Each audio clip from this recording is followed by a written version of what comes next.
Hi guys, Dan Pickar here with Eastmans Gear Lab. Today we're on location in Windy, Wyoming, and we're going to take a look at the Prime Rival. Dan, tell us a little bit about this bow. Yeah, this bow is it's a sweet shooting bow. Got a few arrows through it so far. First thing you'll notice that's really unique to Prime is their dual cam technology. So the PCXL cam is the major portion of one of the unique designs that Prime has. You can adjust your let off from 65, 75 to 85, and then the backstop as well. It's an incredibly solid back wall, probably one of the most solid in the industry. It really does have a solid back wall, really comfortable, a full draw, really easy to shoot, and definitely a nice, crisp, clean shooter. Incredibly, yeah. The back wall is extremely solid. You hit it and you know there's no give. It feels really good. Tell us a little bit about some of the other features on the bow. Yeah, one of the things that's really unique too, this cable guard right here.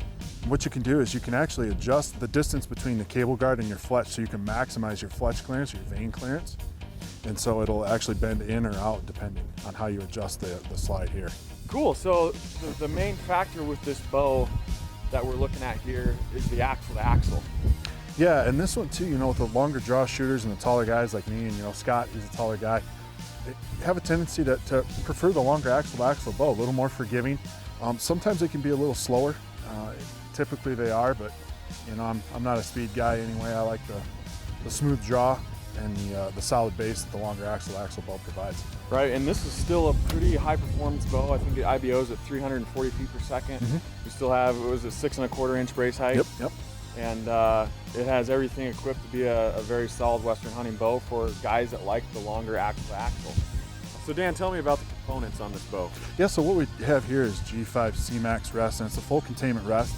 It's limb driven, and so what it'll do is put your arrow in, you push the button, it'll raise the rest, and then when you shoot, it drops immediately. So it raises the rest and kind of has the effect of a full containment lockup system. Exactly. Okay. So when you're on a stalk or something like that, you don't have to worry about the arrow flipping off the rest. Right.